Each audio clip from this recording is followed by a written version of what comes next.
بسم الله الرحمن الرحيم. الحمد لله رب العالمين والصلاة والسلام على رسوله الكريم. أما بعد فقد قال الله تعالى في كتابه العزيز بعد أعوذ بالله من الشيطان الرجيم. قد أفلح من تزكى وقال رسول الله صلى الله عليه وسلم نعمتان مغبون فيهما كثير من الناس الصحة والفراغ أو كما قال عليه الصلاة والسلام. رب اشرح لي صدري ويسر لي أمري واحلل عقدة من لساني يفقه قولي. اللهم صل على محمد في أول كلامنا، اللهم صل على محمد في أوسط كلامنا، اللهم صل على محمد في آخر كلامنا. My dear respected brothers and sisters in the chat, alhamdulillah, we are in blessed days, the days of Muharram. Specifically, tomorrow will be the day of Ashura, the 10th of Muharram, and we see from the hadith of Rasulullah sallallahu alaihi wasallam that the one who fasts this day, the day of Ashura, then the sins of the previous year and the sins of the upcoming year will be forgiven, right? So we should make intention from tonight that Allah Ta'ala give us tawfiq to fast tomorrow, inshallah, which is the 10th of Muharram. Yes, and not to resemble the Yahud, not to be having any similarities with the Yahud. We fast either whether it was today and tomorrow, either the 9th or 10th, or the 10th or 11th, right? So Allah Ta'ala give us tawfiq to fast these days, inshallah. Why did this specific program come about, a look into Karbala? Because on the 10th of Muharram, Ashura, the Shahadat, yani Hussein radiallahu anhu becoming Shaheed also took place on the 10th, right? Now, because of Hussein radiallahu anhu becoming Shaheed, a lot of questions came about, a lot of different groups, sects arose because of the becoming the martyrdom, Hussein radiallahu anhu becoming Shaheed, right? Now, what is the Sharia's perspective of Karbala, right? What is the us-Sunnah wal-Jam'ah approach, the Aqidah of the us-Sunnah wal-Jam'ah approach to Karbala, right? This is inshallah, and what happened, that the events that took place to lead to the incident of Hussein radiallahu anhu becoming a martyr, becoming a shaheed.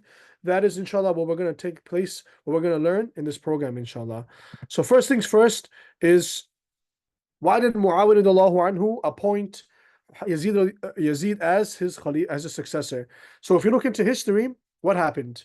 The Khulafa Rashidun, the final Khalifa, was Ali radiallahu anhu. Rasulullah mentioned this was a blessed area, a blessed time, blessed era, right? That's why it's known as the era of the rightly guided ones. The Khulafa Rashidun, starting from Abu Bakr radiallahu anhu, ending at Ali radiallahu anhu.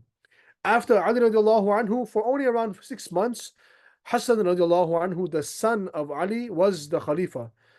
Due to inner fighting between the Muslims, right? We as the Ahlul Sunnah wal Jama'ah, the fights that took place, the battles that took place between Ali radiallahu anhu and Muawiyah, we say both sides were correct in the sense that there is nothing wrong in their aqidah. This was a ijtihadi error. Ijtihadi error means what? Both groups had proof to be on their side. Ali radiallahu anhu on one side, Muawiyah on one side. However, Ali radiallahu anhu had the correct view. But we know that when a mujtahid, when a mufti, or someone who's in the level of ijtihad, who can exercise rulings, if he practices ijtihad and it's correct, it's through proper resources, even though he's incorrect, he will still be rewarded, right? So we say Muawiyah radiallahu anhu does not go against his adalat, it does not go against his level of reliability, and he's still a sahabi of Rasulullah sallallahu alaihi wasallam. So after Ali radiallahu anhu, for around 6 months, Hassan radiallahu anhu, the son of Ali, was the Khalifa. And then what happened was that Hassan radiallahu anhu decided to withdraw from the post, and Muawiyah radiallahu anhu is now the next Khalifa of the Muslims. One question might come, is Muawiyah radiallahu anhu is also a Sahabi, and the 4 Khulafa were also Sahaba, meaning the Abu Bakr, Umar, Uthman, and Ali radiallahu anhum ajma'in. Why isn't Muawiyah included in the reign of the Khulafa? Right? Why is it that Muawiyah has not been included in the reign of the, because Muawiyah radiallahu anhu led for 20 years, he was a Khalifa for 20 years roughly, right? So the answer to that is simple, right? That this question might come, and a lot of the times it's the Shia, right? The Shia are the ones who pose this question, that why is it that Muawiyah radiallahu anhu is not included in the blessed reign of the Khulafa al-Rashidun while he's a Sahabi? We look to the answer and we find the answer in the hadith of Rasulullah sallallahu alaihi wasallam, that Rasulullah sallallahu mentioned that after me, the blessed era will last, the rightly guided era will last 30 years. And if you do the math, from Abu Bakr radiallahu anhu all the way to Ali radiallahu anhu, that span was 30 years. So because of the hadith of Rasulullah sallallahu alaihi wasallam, we give the title of the first four khulafa, the title of the Khulafa al-Rashidun, the rightly guided time, the rightly guided caliphs, because of the hadith of Rasulullah sallallahu alaihi wasallam. And he mentioned how many years? 30 years. And Muawiyah was outside the 30 years. Right? Muawiyah was outside of that 30-year time frame. However, scholars do mention, yes, if it was not for this hadith, Muawiyah anhu would be included in the era of the Khulafa al-Rashidun, right? Now, once we understand Muawiyah anhu, right, and the next coming slide will understand his accomplishments, right? One question comes as why did Muawiyah anhu appoint his son as Khalifa? His son is who? Yazid ibn Muawiyah, right? This is the question that a lot of Shia, right, a lot of even some of our scholars propose, right, that why did Muawiyah anhu appoint Yazid as his successor? If you look into the previous Sahaba lives, the Khulafa, Abu Bakr anhu was selected by who? The ijma' of the Sahaba, yani the consensus of the Sahaba. Umar anhu was accepted by who? Abu Bakr chose certain Sahaba and he made mashwara, he consulted them and he requested Umar anhu be the next Sahabi, right? Umar anhu similarly also said there's 6 Sahaba and amongst them I want any one of these 6 Sahabi to be the next Khalifa. So you see the lives of the Khulafa Rashidun, they did not have their son be a Khalifa, a successor. Why did Muawiyah anhu be the first to succeed and make Yazid anhu the next successor, his son? Well, the answer to that is, first of all, it's not based on wrong motives or personal benefits, right? Muawiyah anhu did not want to start this monarchy where now it's going to be me, after that's going to be my son. Rather, he saw the capabilities of his son in warfare, right? Muawiyah anhu, prior to becoming a Khalifa, what happened? Prior to becoming a Khalifa, he was the governor of Sham, right? Damascus. And that's why you see when he became the Khalifa, he moved the HQ, he moved the head of the Khilafat from Kufa, where Ali radiallahu anhu had made that his headquarters. So Abu Bakr, Umar, Uthman radiallahu anhum ajma'een, the HQ, the headquarters, the head of the Khilafat was where the capital city was, Medina Munawwara. Ali radiallahu anhu made the head, the capital city, where? Kufa. And Muawiyah radiallahu anhu, when he became the Khalifa, because of him being a governor of Sham, Damascus, right, Syria, right, during the reign of who? During the reign of Uthman radiallahu anhu, Ali radiallahu anhu, even Umar radiallahu anhu, right, for 20 years, he was also a governor of Syria. He made the head of Khilafat, the head city, the capital city, where? Sham, yani Damascus. Right? So Muawiyah radiallahu anhu, he appoints Yazid. It was not due to personal benefits. Rather, he saw that there was capability of his son. Yazid was the one who led the campaigns, the naval campaigns, the naval fleets, the expeditions to Constantinople. Muawiyah radiallahu anhu, hearing the hadith of Rasulullah sallallahu alaihi wasallam, that the army which takes Constantinople is blessed, right? He wanted to achieve that accomplishment. But we find in the seerah of Rasulullah, we find in the life of Rasulullah sallallahu alaihi wasallam, what happens? That he mentions that there will be many campaigns, right? There will be many attempts to take Constantinople, but not all of them will be successful, right? And the one that will be successful, Rasulullah sallallahu alaihi wasallam made dua for that time, made dua for that army and for the leader. So Muawiyah, seeing his ambition to be the blessed and gain the dua of Rasulullah, he launched many campaigns to take Constantinople. And who was it led by? It was led by Yazid, his son. Right? And Muawiyah, he actually conquered Sicily, parts of Sudan. He conquered Cyprus. Right? He conquered many places. And who led this? Yazid. So Muawiyah, one of the reasons, and we have to answer this, that why did Muawiyah make his son Yazid the successor? His son, it was not due to what? Personal benefits, that this is my son. Rather, it was what? Seeing his ability in warfare. Also, during the reign of Muawiyah anhu, around 40 individuals, some Sahabi, some Sahaba, some Tabi'een, yani leading figures, they met Muawiyah anhu and they approached him and they requested him to appoint Yazid as his Khalifa, as his successor, yani. That after you, Muawiyah radiallahu anhu, your son will be the next Khalifa. Why don't you? They suggested this idea. Initially, Muawiyah radiallahu anhu was reluctant, he was hesitant, but he decided to go with a plan, and he was the first Sahabi, or I should say, excuse me, the first Khalifa. He was the first Khalifa to take pledges for his successor while he's alive. Abu Bakr anhu passed away, the next Sahabi is, or the next Khalifa is appointed. Umar anhu, during his time, his reign, his Khilafat, after he passes away, the next Khalifa is appointed. No Khalifa prior to Muawiyah appointed their successor while they're alive. Muawiyah was the first individual, and during 51 after Hijri, meaning 50 years after Rasulullah had migrated, what happened? Muawiyah, while he's alive, while he's healthy, he is taking bay'at, he's taking the pledge of allegiance from the individuals to take the bay'at from Yazid, that Yazid will be my successor, right? Now, what comes forth after Yazid becomes the Khalifa? Muawiyah will be excused, right? Because Muawiyah radiallahu anhu was not aware of the true face of Yazid. He did not know, he was not aware of what the future held when it comes to Yazid becoming the Khalifa. We say, as the us-Sunnah wal-Jam'ah, we do not curse Muawiyah radiallahu anhu. He was a Sahabi of Rasulullah sallallahu alaihi wasallam, and we believe as-Sahabatu kulluhum adul, that all Sahaba are just, right? That we cannot talk ill of the Sahaba. This is against the aqidah, the belief of the us-Sunnah wal-Jama'ah. And not only any Sahabi, Muawiyah radiallahu anhu had a high maqam, had a high position with Rasulullah sallallahu alaihi wasallam. He was given the title of what? Katib al-Wahi, the writer of revelation. He was one of the scribes, the ones who wrote the revelation when the wahi was revealed to Rasulullah sallallahu alaihi wasallam. We believe what? Rasulullah was ummi, yani he was unlettered, he couldn't write.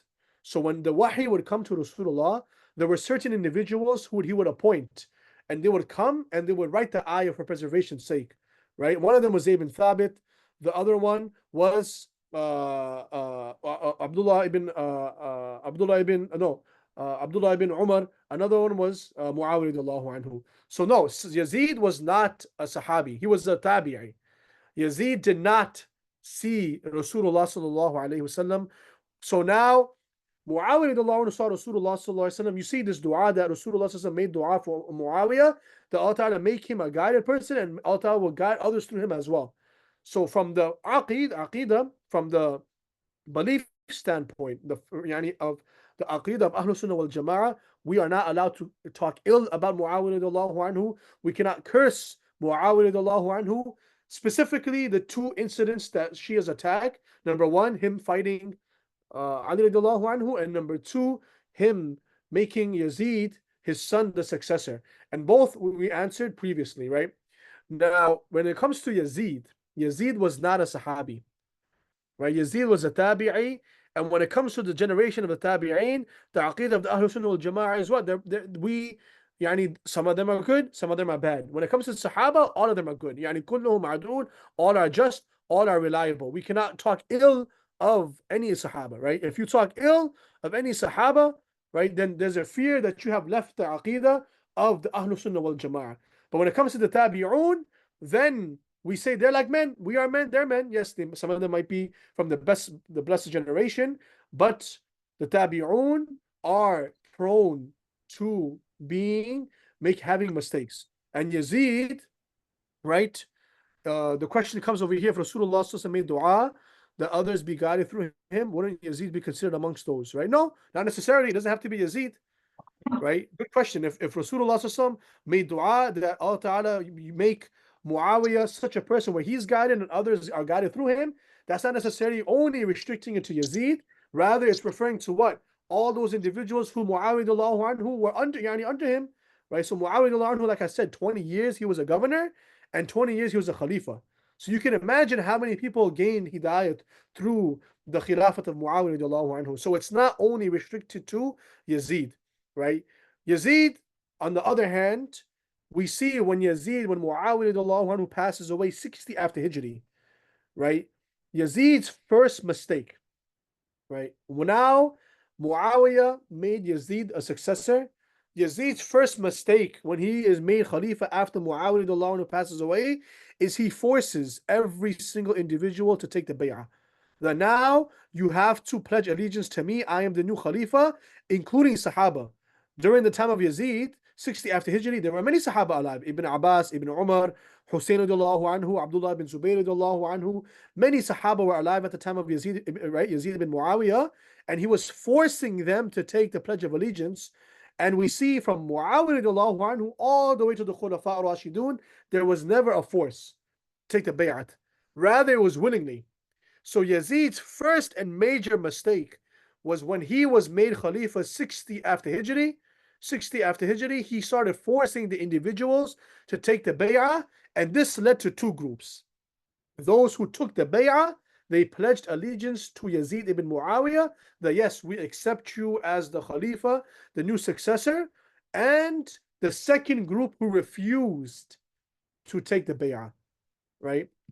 And including the Sahaba, two groups formed. So now Yazid is the new Khalifa, but now two groups from the Sahaba arise. One group who pledge allegiance to Yazid ibn Muawiyah, Yazid the son of Muawiyah, and those Sahaba who refuse to pledge allegiance. Right now, those Sahaba who pledged allegiance, I have over here Abdullah ibn Umar, you have Ibn Abbas. Keep in mind, even though they pledged allegiance, they accepted Yazid as the new Khalifa, the new successor, the new leader of the Muslims. They were reluctant, right? They were not happy. Ibn Umar radiallahu anhu, when Yazid approached him and he says, take the bay'ah, Ibn Umar says, if you do good, yani radina, we're going to be good with it, right? But if you do bad, yani we'll be patient, sabr, we will observe patience, right?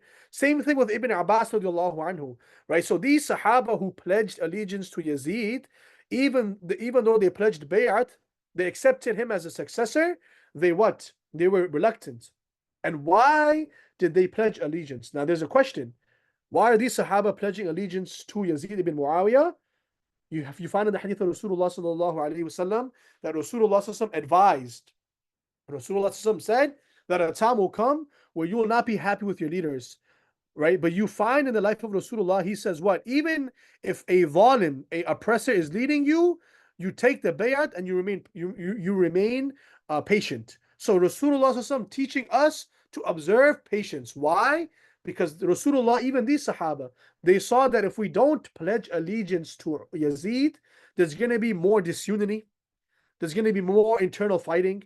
It's going to lead to greater fitness. So rather, they took the bay'at, they accepted Yazid, the son of Muawiyah, as the new leader, but they made dua for his guidance and they remained patient, that Allah will help us overcome this adversity, this imtihan.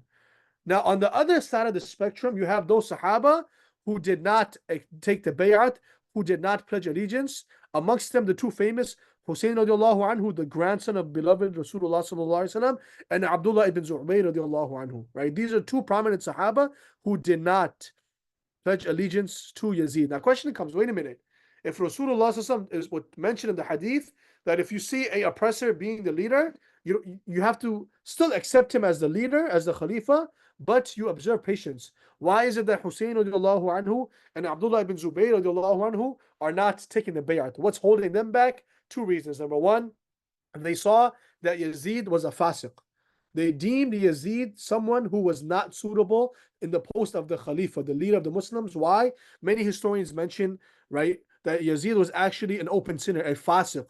He was involved in drinking. He was involved in fornication, right? Some try to counter and attempt to say these are weak narrations, but in terms of his fisq, his openly sin, yani he was openly sinning, there's ittifaq, there's consensus on this. So Hussein radiallahu anhu and Abdullah ibn Zubayr radiallahu anhu seeing this, they said there are other Sahaba, there were other prominent figures who were more deserving. They were more deserving to be the Khalifa, right? So they said that if this person is going to lead the ummah, it's also going to lead to corruption. Now, what we keep in mind over here, right? What we keep in mind over here is both groups of the Sahaba, they practice ijtihad and both are on haqq. Those Sahaba who pledged allegiance and those Sahaba who did not pledge allegiance, we say both groups are upon haqq. right? Both had valid views, right? Both had valid views, and because of the ijtihad, we say they were both upon haqq, right? There's a question in the chat: if someone doesn't pledge allegiance, do they have to remain patient under such ruler? Yes, right? If you had certain people who don't pledge allegiance to the Khalifa, they have to be patient. But the problem with Yazid was that he was forcing people to take the bay'at. Now, when it came to Hussein and Abdullah ibn Zubayr, he saw that they did not take the bay'at. Now Yazid is after Hussein radiallahu anhu, the grandson of Rasulullah sallallahu alaihi wasallam, and Abdullah ibn Zubayr, right? So what happens? Yazid immediately wants to force Hussein radiallahu anhu to take the bay'at. So he sends a governor. Once Muawiyah passes away, he already knows, Yazid already knows that Hussein will not give the bay'at. So he sends a governor to Medina, and he's the governor of Medina, a letter, and he says, you make sure you force Hussein radiallahu anhu to take the bay'at. So now Yazid's mistake, he's forcing Hussein radiallahu anhu to take the bay'at. He's forcing him. Hussein, seeing this, he decides to head towards Makkah Munawwarah, right? Right. So now, when Hussein radiallahu anhu goes towards Makkah, Abdullah ibn Zubayr is also there. Both Sahaba, they are under the view that we are not going to take the bay'at to Yazid ibn Muawiyah. While Hussein radiallahu anhu is in Makkah, letters start coming to Hussein from the people of Kufa, and they're saying that we don't want to pledge our allegiance to Yazid. Rather, we want to pledge allegiance, take the bay'at to you, and we want you, O Hussein, the grandson of Rasulullah sallallahu alaihi wasallam, to be the next Khalifa. You see, this goes back to the question I arose before that I mentioned, which was what? That Hussein radiallahu anhu going against Yazid was not for personal reasons, which we'll mention in the upcoming slide, right? So just to mention these events that lead to the tragedy, what happened? Yazid forced Hussein. Hussein goes to Makkah. When Hussein is in Makkah, letters start coming to Hussein radiallahu anhu from the people of Kufa, yani Iraq. And they're saying that we want and we desire that you be the Khalifa, and we want you to be the next successor, and we want to take the bay'at to you. Sahaba advised Hussein radiallahu anhu that you should be careful of the people of Kufa. The people of Kufa, just to briefly mention, they were mischievous people. They had killed their previous governor, right? So Abdullah ibn Abbas, for example, he advised Hussein radiallahu anhu not to go to these people. But Hussein radiallahu anhu, some historians, they say Hussein radiallahu anhu made a mistake by going to Kufa because he was not taking precaution. But in reality, it's the opposite. Hussein radiallahu anhu, he received letters even from Sahaba who were at Kufa that we're going to take the bay'at to you to make you the next Khalifa. So Hussein radiallahu anhu, practicing caution, he sends his cousin, Muslim ibn Aqil, to investigate the situation, right? So those historians who have this objection, and you'll find this in some books of history, that Hussein was not prepared, right? He was not prepared. He should have taken more caution, right? We can find clearly Hussein is taking the most proper approach that's possible. He sends his cousin Muslim ibn Aqil to see if the people of Kufa are serious that they're going to take the bay'at. When Muslim ibn Aqil arrives around Dhul Qa'dah, yani 60 after Hijri, he is accepted happily amongst the people of Kufa, yani Iraq, and around 14,000 people start in one day take the bay'at, and they say that we are promising when Hussein comes here, we will make him the Khalifa, yani we will pledge allegiance to him, right? When Hussein radiallahu anhu hears about this, where is he? He's in Makkah. He decides to go and make the journey to Kufa. That, okay, the people of Kufa are accepting me, they want me as the Khalifa, and they're willing to take the bay'at and accept me as their leader. He decides to undergo the journey to Kufa and accept the people. Now, what happens? I mentioned Ibn Umar radiallahu anhu, Ibn Abbas radiallahu anhu, who were in Makkah at that time, they were hesitant. They said, take the precautions. And yes, Hussein radiallahu anhu, he took the precaution, right? By sending who? His cousin. The question comes, why did Hussein radiallahu anhu head towards Kufa? I mentioned it was not for him to become a Khalifa for personal reasons.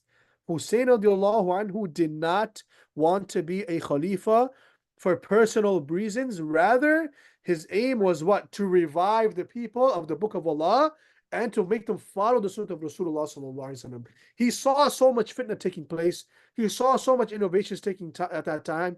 He also believed that Yazid had not been established as a Khalifa. Why?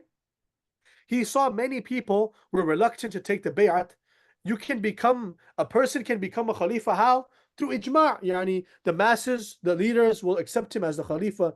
But if the people of Kufa are saying we're not going to accept him as the Khalifa, many Sahaba are reluctant that we're not going to accept him as the Khalifa. So Hussein radiallahu anhu was under the opinion that the Khilafat was never established for Yazid. He was under the view that Yazid had not been established. Yes, Yazid was attempting, keyword, attempting to establish his reign, but it had not been established and has not been finalized yet. So that is why eventually Hussein radiallahu anhu, he decided to what? Make his journey towards Kufa, right? So what happens? Just one key point to mention over here is, yes, you had many views regarding many groups. One Sahaba, two groups, Sahaba who pledged allegiance to Yazid and Sahaba who didn't pledge allegiance. However, what is important to note is despite there being two groups, everyone was unanimous that Yazid was a fasiq. He was an open sinner, right? There was no denying his fisq, right? The only question was, how can we deal with this fisq? If this person is an open sinner, there was a difference of opinion in regards to how we can deal with it. So that's why I mentioned some Sahaba said, okay, let's observe patience, we'll take the bay'at. Other Sahaba like Hussein radiallahu anhu said, no, it's going to lead to more fitna. We have an open sinner, a fasiq, someone who's not deserving of the post, the position. So how can he be the Khalifa? Rather, the people are already willing to accept us as the Khalifa, right? So when Hussein radiallahu anhu sent his cousin Muslim ibn Aqil to Karbala, Yazid finds out regarding this, that now his cousin, question?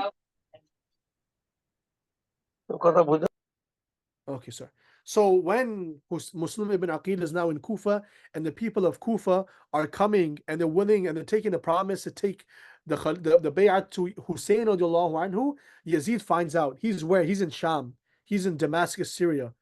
He sends Ubaydullah ibn Ziyad to be the new governor of Kufa. I mentioned this to you before. The people of Kufa, they were known as mischievous people.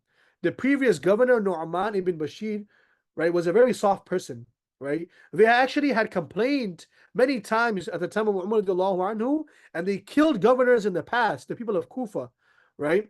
And they've complained against their governors. So Yazid sends Ubaydullah ibn Ziyad, a very strict, a very sakht, a very stern individual, who was a no-nonsense individual, to be the new governor of Kufa. When who's there? Muslim ibn Aqil. First mission of Ubaydullah bin Ziyad was to what? To get rid of Muslim ibn Aqil. Who's Muslim ibn Aqil? A Sahabi of Rasulullah, the cousin of Hussein radiallahu anhu. He's Ahlul Bayt. He's the family of Rasulullah sallallahu alaihi wasallam. Ubaydullah bin Ziyad's first mission is what? His first mission is what? Let's try to get rid of him. Na'udhu billah min dhalik. So what happens? Ubaydullah bin Ziyad, he comes, he enters Kufa, covering his face, and eventually he forcefully takes the governorship of Kufa. When Muslim ibn Aqil, the cousin of Hussein, hears about this, he tells the people of Kufa, this is the time to now support Hussein radiallahu anhu, show your support. Historians, mu'arrikhin, they mention 40,000 people came to support Muslim ibn Aqil against Ubaydullah ibn Ziyad and Yazid. How many people? 40,000. However, Ubaydullah ibn Ziyad was a no-nonsense man. He came out and he had the influential people come out as well, and he talked to the supporters as well as those who were supporting Ibn Ziyad in such a way that because of fear of being killed, because of fear of losing their lives, the mu'arrikhin, the historians mention 40,000 people were supporting Muslim ibn Aqil, Hussein radiallahu anhu. By the end of the night, not one person was standing by Muslim ibn Aqil, the cousin of Hussein radiallahu anhu. Not one person. So all that support for Hussein radiallahu anhu was gone. Now, mind you, let's focus. Hussein is now coming. He's not coming with an army. He's coming with his family where? To Kufa, thinking that the people of Kufa are going to support Hussein radiallahu anhu. But now, Ubaidullah ibn Ziyad is the new governor, and he has, because of fear, everyone has left supporting Hussein radiallahu anhu, and Hussein is coming. He's not aware of this. Muslim ibn Aqil is left alone in Kufa. All those 40,000 supporters, because of losing their lives and the fear of Ubaidullah ibn Ziyad, they left supporting who? They left supporting Hussein radiallahu anhu. Eventually, Ubaidullah ibn Ziyad, he captures Muslim ibn Aqil. He was in the house of his family, Hani. Both Muslim ibn Aqil and Hani are taken by Ubaidullah ibn Ziyad as captives. What happens next? He takes them all the way to the top of the fort, and just like that, he throws them off, and they're both made shaheed, radiallahu anhum ajma'in. Who? The cousin of Muslim ibn Aqil, radiallahu anhu, yani the cousin of Hussein, Muslim ibn Aqil, radiallahu anhu. He was thrown off from the fort, right? Before Muslim ibn Aqil was made shaheed, he managed to send a letter to Hussein warning him that the people of Kufa just abandoned you. Ubaidullah ibn Ziyad is here now, and he has a strong grip of the people of Kufa, and all that support, all that pledge of allegiance is all gone now. All that support is left. Hussein radiallahu anhu actually manages to receive the letter while he's only 3 miles away from Kufa. He's literally on the doorsteps of Kufa, and he receives the letter, and he is informed that Muslim ibn Aqil is now shaheed. And what happens? He's stuck now. The support of Kufa is gone, right? His cousin has been made shaheed. Ubaidullah ibn Ziyad, who's on the side of Yazid, has a strong grip on the people of Kufa. So Hussein radiallahu anhu decides to go back. But it was the children of Muslim ibn Aqil who said, no, let's go forth. Let's avenge our father. Let's avenge your cousin, Muslim ibn Aqil. Hussein radiallahu anhu decides to go forth with a plan. And like I mentioned, Hussein radiallahu anhu did not come with an army. He came with his family, right? What happens? Both Hussein radiallahu anhu and his family, the Ahlul Bayt, they meet Ubaidullah ibn Ziyad and his army at the plain of Karbala. This happened the 2nd of Muharram. So Ubaidullah ibn Ziyad with around 1,000 warriors are coming to meet Hussein radiallahu anhu, right, who was coming to Kufa, and they meet at a maidan called Karbala, which is near around 3 to 5 miles away from Karbala, of Kufa. Hussein radiallahu anhu has no army. It's just the Ahlul Bayt, around 100 people. The cousins, the daughters of Rasulullah, the daughters of Ali radiallahu anhu, the sisters of Hussein radiallahu anhu, the brothers of Hussein radiallahu anhu. These are the Ahlul Bayt, the family of Rasulullah, the blessed family of Rasulullah sallallahu alaihi wasallam. So they meet on the 2nd of Muharram, right? Yazid hears about this, and he sends 4,000 more individuals, an army from Sham, directly from Syria, to support Ibn Ziyad. 5,000 army men are now camping against who? Hussein radiallahu anhu. The 2nd of Muharram, 1 day passes, 2 day passes, 3 day passes, 4 day passes. What happened was that Ibn Ziyad had given his men the instruction that Hussein and his people cannot have any water. So there was literally a siege from water. 7 days passed. On the 8th of Muharram, Hussein radiallahu anhu had not had a sip of water. The Ahlul Bayt had not had a sip of water. When seeing the situation, Hussein eventually decides to meet with Ibn Ziyad and the army. And he says, listen, here's 3 options. Number 1, you allow us to go back to Makkah. We're going to go back to Makkah. Hussein, because of being deprived of water, right? Because of what? Now it's the 8th of Muharram. It's been 6 days. There's no water. He says now he has no choice. He comes to Ibn Ziyad. Till then, there's been no fighting. It's just been a camp set up on both sides. Historians even mentioned the army men had respect for Hussein. In the nighttime, they used to let Hussein lead the prayers. Allahu Akbar. Hussein is leading the prayer. for both sides. They're both what? Talking to each other. However, because of the instruction of Ibn Ziyad, there's no water. There's no water taking place. There's no water being given, right, to Hussein radiallahu anhu and the Ahlul Bayt. What happens? Eventually, Hussein comes and he says, there's three options. You let us go back to Mecca, or you send us somewhere. Anywhere in the border states, we're going to live a normal life. Or number three, let me, Hussein is saying, let me meet Yazid. Let me discuss with him. Some historians say, he said, let me even pledge allegiance to him. Yani now he realized, who, Hussein, that yes, he was under the opinion I mentioned before, that what? That Yazid's Khilafat had not been established. But once he saw this, he realized that Yazid's Khilafat had been established. So like I mentioned, if there's a Khalifa who already has been established, you have to take the Bay'at. So that's why some historians mention that Hussein radiallahu anhu was what? Willing to even now accept the Bay'at and do the Bay'at to Yazid. What happens? These three choices are rejected by Ibn Ziyad and his army men. On the 9th of Muharram,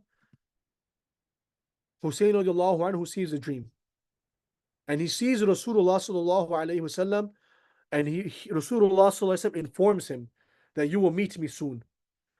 When this happens on the 10th of Muharram, Hussein radiallahu anhu, he realized that now the battle is going to take place, right? We have not had water for 9 days consecutively, and the battle eventually starts. The first time when the army of 5,000 against the Ahlul Bayt and Hussein radiallahu anhu, on the 10th of Muharram, the battle begins, and 72 of the family of the Rasulullah sallallahu alaihi wasallam made shaheed. 72 shuhada, Allahu Akbar. Yani Ahlul Bayt, right? Eventually what happens? Hussein radiallahu anhu is left with his loyal guard, right? Hussein radiallahu anhu is left with a few individuals, and they eventually take their lives. Ibn Ziyad, an evil man by the name of Shamir, is also confronting Hussein radiallahu anhu. Here's Hussein. He's been shot with arrows. He's been deprived of water. The grandson of Rasulullah sallallahu alaihi wasallam. When Hussein radiallahu anhu sees the army men coming to him, he says, are you really going to take the life of the grandson of Rasulullah sallallahu alaihi wasallam? Are you really going to take the life of the leader of the young, the leader of the youth, of the people of Jannah? When the army men heard this, they all hesitated. No one wanted to attack Hussein radiallahu anhu, right? But Shamir ibn Dhil Jushan, an evil man, he commands, one of the generals, he says, attack at once. When they all attacked at once, eventually they took the life of Hussein radiallahu anhu. They made him a shaheed, depriving him of water for 8 days. Not only that, this evil man Shamir comes off his horse and he beheads Hussein radiallahu anhu. He removes the head from the blessed body of Hussein radiallahu anhu. Right? This was the incident of Karbala. This took place on the 10th of Muharram. Right? What happened afterwards? All those who were on the battlefield, the Shuhada, Ibn Ziyad and Shamir, they ordered the horses to trample the bodies of the Shuhada. The Ahlul Bayt's bodies, including Hussein radiallahu anhu, after being beheaded, the bodies are being trampled by horses. Camps are being looted. The tents where the women folk, the sisters of Hussein radiallahu anhu were staying, all of them are put to fire, and they're forced to come out barefoot. Right? The head of Hussein radiallahu anhu is sent where? To Sham. They sent the head of Hussein radiallahu anhu to Yazid, who was where? In Damascus, in Sham. Right? Those who are remaining from the Ahlul Bayt after the incident of Karbala, what happened? I'll answer the question right now. The sisters of Hussein, like Zainab bint Ali, right? Kulthum bint Ali, the daughters of Hussein radiallahu anhu, the sisters of Hussein radiallahu anhu, they were taken as prisoners to where? To Yazid. For over a year they were held as prisoners. This was the aftermath of Karbala, right? Right now you see, what is it? The tragic incident that took place on the 10th of Muharram, on the Maidan, the battle, the field, the plain of Karbala, right? Question like mashallah, one of the listeners is mentioning on the chat, Naqib is saying, can we curse these individuals? We'll come to that shortly, right? Now, hearing upon this tragedy of Karbala, what is the aqidah of the Ahlul Sunnah wal-Jam'ah, right? Specifically regarding Yazid. Now, here is where the aqidah of the Ahlul Sunnah wal-Jama'ah take place. A group of scholars, they curse Yazid. Imam Ahmad, he says, Imam Ahmad, the famous Imam Ahmad, right? The four Imams. Imam Ahmad bin Hanbal, he says what? How can anyone who has khair inside of him have anything good to say about Yazid? So you had one group of scholars from the aqidah of the Ahlul Sunnah wal Jama'ah who curse Yazid. Ibn Hajar as-Asqalani said he was a fasiq, he was a zalim. Alama Kashmiri says he was a fasiq, he was a zalim. Right? They do la'nat, yani they curse Yazid ibn Muawiyah. Another group of Sahaba, scholars, they held a view sukut. Yani they don't praise Yazid, they don't curse Yazid. They just keep quiet. Like Imam Zahabi, the teacher of Imam Bukhari, they just keep quiet. Right? Despite there being many scholarly views regarding Yazid, scholars are unanimous that we cannot accept any narrations from Yazid. Yani he's غير ثقة, he's not reliable, he is a fasiq, he's an open sinner, right?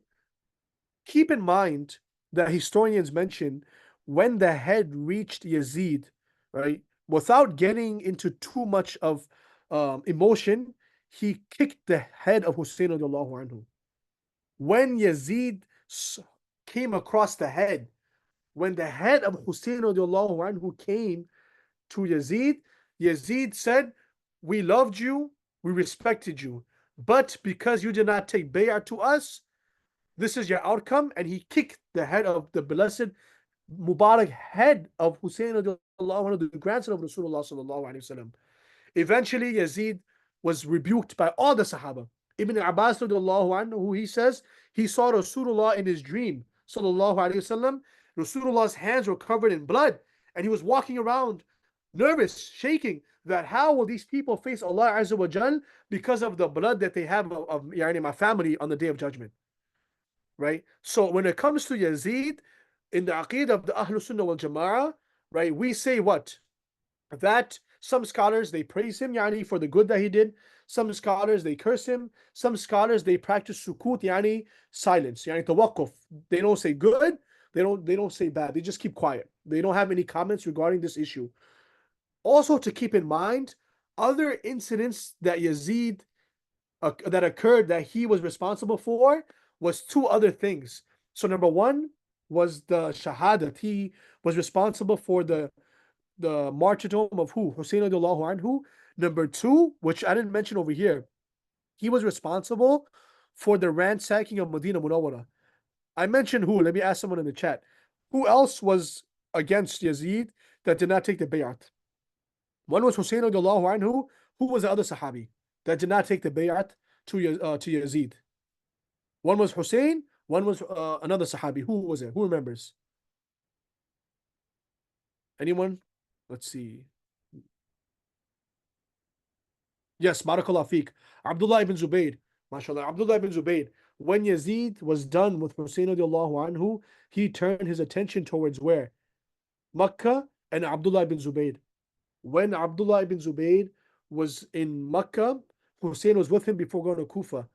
Hussein told Yazid, Abdullah, I am leaving you in Makkah, Abdullah ibn Zubayr, because I fear Yazid has no shame of the haram, of the sanctity of the of Makkah, and he might attack you as well.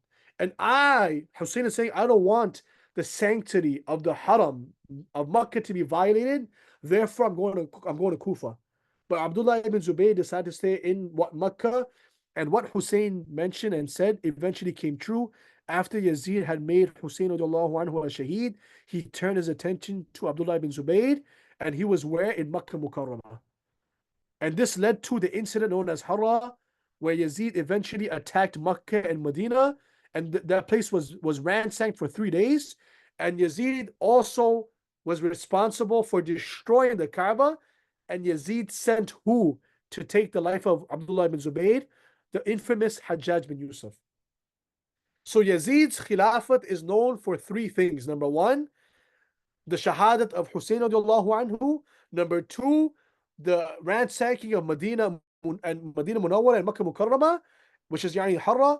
And number three, the shahadat, the taking the life of Yazid, Abdullah ibn Zubayr, and destroying the Kaaba. Right? So because of this, scholars, they have these views regarding Yazid. Yes, regarding Shia, they openly curse Yazid. Shia openly curse Yazid, but I told you in the Aqidah of the Ahlul Sunnah wal Jama'ah, we say what? You have different views. Some scholars, they condemn Yazid. Some scholars say he had good, he had bad. And some scholars, they mention what? That we have silence, we have no comment. He had good and he had bad. Frankly speaking, right, you can see Yazid will be accountable for his evil on the day of judgment. And this is interesting because of Yazid killing all these Sahaba. If we look into the magnificent achievements that the Umayyad dynasty had, because Umayyad dynasty is who? The Umayyad dynasty is named after Muawiyah radiallahu anhu, and Yazid is the son of Muawiyah.